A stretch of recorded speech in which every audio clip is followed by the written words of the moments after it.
Deschamps rappelle Benzema, c'était le 18 mai. Un rappel surprise. Pendant plusieurs semaines, nous étions contents de ce rappel, nous étions aux anges.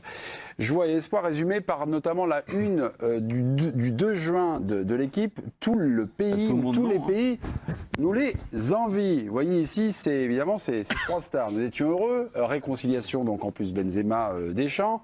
Benzema qui allait régler les problèmes d'animation offensive. Et puis pendant le tournoi, on a vu Didier Deschamps essayer plusieurs formules, mais malheureusement en vain. Alors la question, Deschamps a-t-il été coincé par ce rappel, le rappel de Benzema?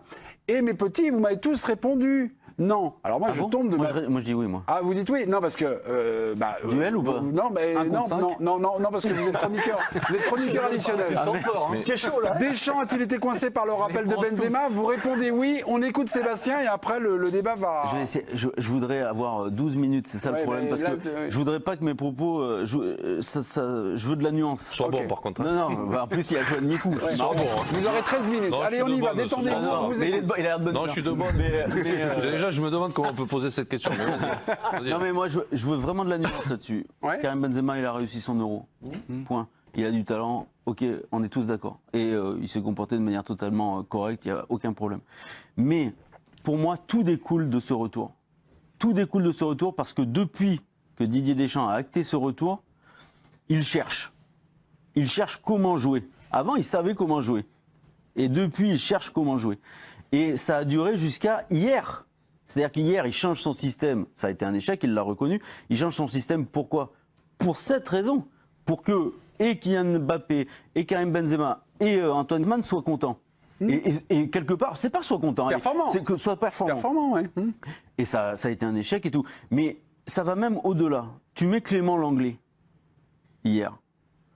Mais Clément Langlais, à cause, entre guillemets, du retour de Karim Benzema, il n'a pas joué une minute depuis la dernière journée du championnat espagnol. Non, mais juste... Je vais te laisser finir, mais tu oui, mais peux pas m'amener l'anglais sur la faute de Benzema aussi, quoi. Parce que... Non, c'est pas la faute de Benzema. C'est la faute du retour. J'ai pas dit ça. C'est le retour, c'est le management de Deschamps. Je ne jette... Tu viens de dire par rapport au retour de Benzema. Oui, par rapport au rappel. Mais pas du tout, c'est pas du tout la faute de Karim Benzema. En aucun cas. En aucun cas. Mais c'est ce que tu veux dire. Sur les matchs amicaux, il a fait très peu de turnover. Pourquoi? Parce que il cherchait. Tu te retrouves avec l'anglais 5 semaines ou 6 semaines sans jouer. C'est un exemple parmi d'autres. Mais il a cherché depuis, en fait, la convocation de Karim Benzema. Et c'est normal. Tu as Karim Benzema, mais Karim Benzema, même s'il est arrivé dans ses petits souliers, même s'il n'a pas fait, le mariole, loin de là, c'est pas ça, mais il a une aura, il a une carrière, il génère, il bouleverse tout, c'est logique. Non, mais là, tu peux pas me dire qu'il cherche, si on prend le cas de l'anglais, qu'il n'ait pas joué parce qu'il cherche à trouver l'équipe pour Benzema. Par rapport au retour de Benzema. C'est-à-dire que derrière, tu ne peux pas faire jouer l'anglais. Entre Varane et Kimpembe, c'est-à-dire que si à un moment donné tu en sors un des deux pour faire jouer l'anglais, c'est parce qu'il veut trouver la formule avec Benzema. En tout cas, l'histoire dit ça. Il veut trouver ses 11. Il ne faut pas aller trop loin non plus quand même. Pas trop exagéré. C'est-à-dire que si l'anglais n'a pas joué et n'a pas pu tourner les deux dans l'axe derrière, c'est parce que moi je n'arrive pas à suivre cette idée-là. D'accord. Donc après, tout à l'heure, par rapport à chercher aussi. Tout à l'heure, lorsque Franck Sauzet parlait sur le plateau parlait du management de Deschamps, en disant qu'il était obsédé par ces trois. J'ai l'impression qu'il y a une cousinade entre Sébastien et Franck. Il y a une sorte de même constat quand même. Quel est en fait le problème du retour de Benzema qui prend la place juste de Giroud? Donc c'est pas Benzema en fait. Mais il joue pas du tout pareil. Non mais d'accord. C'est pas Benzema le problème, hein? Non mais je veux dire, c'est pas le retour de Benzema. Tu enlèves Giroud en fait et tu mets Benzema. Alors l'autre problème qu'on a en fait, c'est qu'il y a un joueur qui veut pas jouer sur un côté apparemment. Donc c'est plus ça le problème. Mbappé. Parce que si t'as Giroud et t'as pas Benzema, donc qu'est-ce qui se passe en fait? On joue comment en fait? Comment on joue s'il y a Giroud et il n'y a pas Benzema? Dites-moi, parce que moi j'ai. C'est la même chose. Mais on est dans le même problème. Oui, regarde, on est dans le même problème en fait. Toi-même. Non, mais on est dans j'ai pas tout entendu. Non, mais juste on est dans le même problème. Parce qu'il y en a un qui veut soi-disant, alors je sais pas si c'est vrai ou pas jouer sur le côté comme il jouait en 2018. C'est Mbappé qui veut plus jouer à droite. Mais c'est ce qu'il en dit. Moi je ne sais rien, je sais pas si c'est vrai ou pas. Mais c'est ce qu'il en ressort. Et apparemment c'est ce qu'on voit à chaque fois qu'il joue à gauche. Eric. Oui, moi j'adhère pas totalement parce que quand tu as deux blessés de latéraux gauche pétés, c'est comme ça. Tu discutes un peu entre les joueurs, c'est pas les joueurs de derrière. Et l'idée arrive de mettre 3 mecs. L'Anglais a pas joué depuis le 16 mai dernier, 37 jours. Ouais. Et en plus, il a été fragilisé toute l'année en duel. Parce que le premier but, il n'y a pas de décalage. Le mec est bouffé en duel, il n'y a pas. Enfin, il y a un décalage sur le côté. Non, mais il est pris en. Non, mais arrêtez, il est pris en duel. Ah oui, personne. Il n'y a pas de férocité, il n'y a pas des mecs qui marquent à la culotte. On parle de Benzema, c'est de la faute. On a pris l'eau derrière. C'est pas de la faute de Benzema. Donc, on n'a pas dit que c'est la faute de Benzema. On dit pas ça. Non, mais c'est pas la faute de Benzema. Non, mais le retour de Benzema et le jeu qu'on pratique, non. C'est les tâtonnements de Deschamps de l'équipe de France qui n'osent pas aller au bout de certaines idées. A démarré avec l'Allemagne, tout le monde a été époustouflé sur les comptes rendus. Non, mais jusque-là. Je parle des médias époustouflés. J'ose le dire. On avait trouvé la formule. Le titre, c'était comme en 18. Donc tout le monde disait qu'on jouait un peu comme 18. Je pousse, mais c'est pas moi qui parle. Je te dis ce que j'ai entendu de toute la presse. Tout le monde était dithyrambique sur ce match-là. Moi, après, ils ont eu des blessés. Il y a eu des changements de système. Le milieu, le truc. Mais ça vient pas d'eux devant. Même si devant, on voit bien qu'ils pourraient peut-être faire mieux, qu'il y a des trucs d'ego. Mais c'est pas eux le souci. Parce que le système d'hier, il le fait pour les 3 de devant. Mais les 3 de devant. Parce qu'avant, avant, les 3 de devant, ils y étaient. Non, mais on peut contester la décision. Tu vois, il a joué en 4 losanges 2, 4, mais il y avait les 3 de devant. Et c'est pas parce que hier, il veut laisser les 3 de devant. Mais par exemple, Antoine Griezmann, dont on connaît l'importance au cours des dernières années, il n'était pas content non plus. Parce qu'on parle de Mbappé, parce que Mbappé, il a une personnalité plus expressive. Mais Griezmann, il n'était pas content non plus. Il voulait faire quoi alors? Il n'était pas content de quoi? Griezmann, il voulait jouer dans l'axe. Mais Griezmann, moi, je le comprends aussi. Moi, les 3 de devant, je les comprends. Il jouait où? Pardon Allemagne droite. Après, il joue en 4-3-3. Après remis dans l'axe et après à droite. C'est tout. Il se retrouve à droite, mais lui, il n'est pas content. Il est pas content. Et tout ça, c'est déclenché, et encore une fois, en aucun cas, c'est la responsabilité de Karim Benzema. Mais hier, par exemple, il sort, jamais il serait sorti. Dans un autre cas, il était fâché de sortir. D'ailleurs, à mon avis, c'est une erreur. Griezmann. Mais Griezmann. Ça aussi, on peut revenir dessus.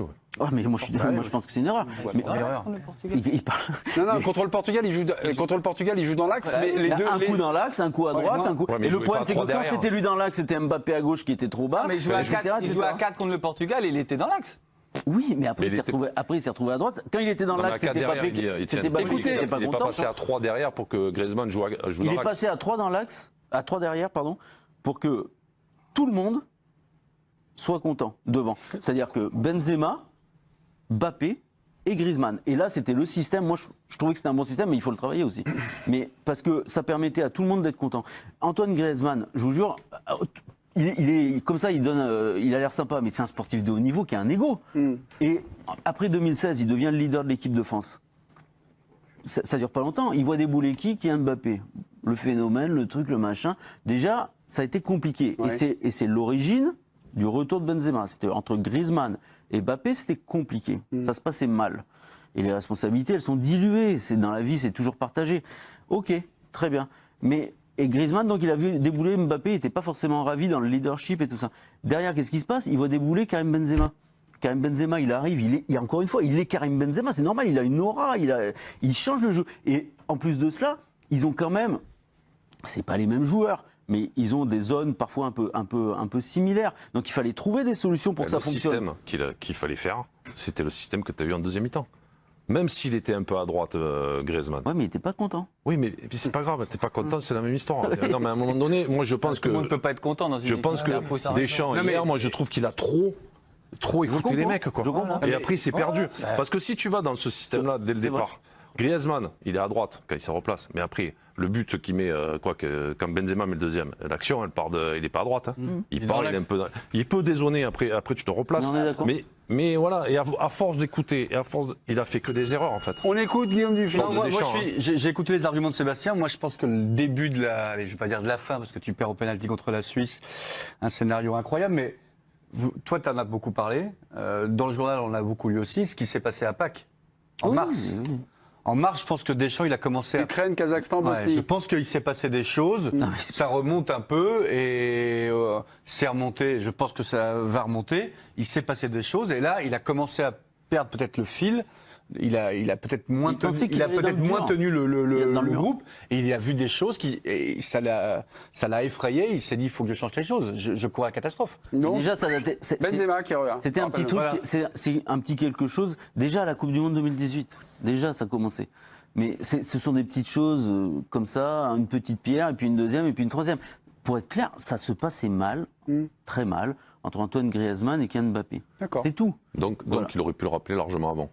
Ah non, mais alors ça, c'est encore un autre débat. Mais oui. Parce que si ça se passe mal depuis mars, je peux éventuellement comprendre qu'il avait besoin de quelque chose de nouveau et se dire, bon, il faut que je rappelle. Mais si ça se passe mal depuis 2018, ça renforce. Ce sont des petites choses. Oui, mais ça renforce le fait qu'il aurait pu largement l'appeler avant.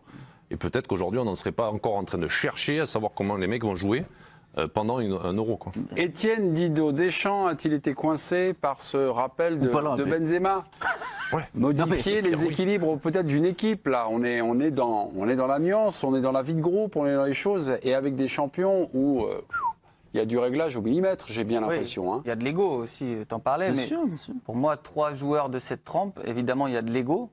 Mais ils veulent gagner des trophées, ils veulent gagner des matchs, ils veulent gagner des titres. Et ça s'accorde. Donc pour moi, je ne comprends pas les arguments de Sébastien, je te l'ai dit, mais je ne comprends pas que le retour de Benzema puisse casser l'élan d'un groupe comme ça. Pour moi, c'est impossible. C'est Benzema qui prend la place de Giroud. Oui, mais parce que tout le monde sait que dans le sport de très haut niveau, tu ne gagnes pas forcément avec les meilleurs joueurs. Ouais. Et d'ailleurs, à mon avis, c'était la grande force de Deschamps. Mais on pouvait ne pas être content du jeu. Moi, j'en faisais partie. Mais tu gagnes pas forcément avec les meilleurs. Et c'est comme ça, c'est pas la différence. Tu changes tout, en fait. Pour laisser Griezmann dans l'axe, laisser Mbappé à gauche et Benzema, je vais juste mettre Coman à droite, en fait.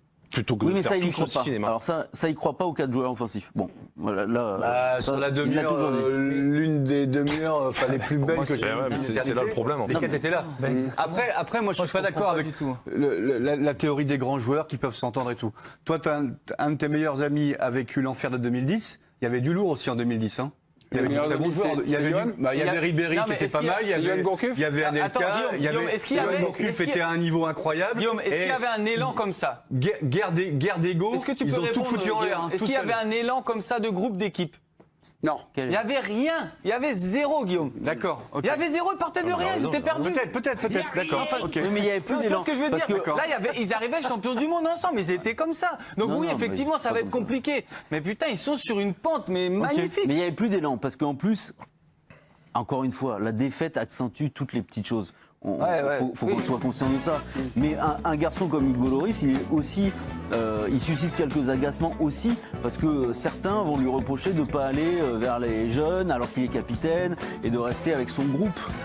Ça aussi, ça compte. C'est comme ça. Hugo Lloris, qui ne se rapproche pas des jeunes. Vous allez vous rapprocher de votre oreiller, Sébastien. Ah, très bien. Nous allons marquer une petite... Je suis déjà viré. Mais, non, vous voulez rester? Non. Ah, mais il y a encore un petit thème bleu, des chances tapeau encore.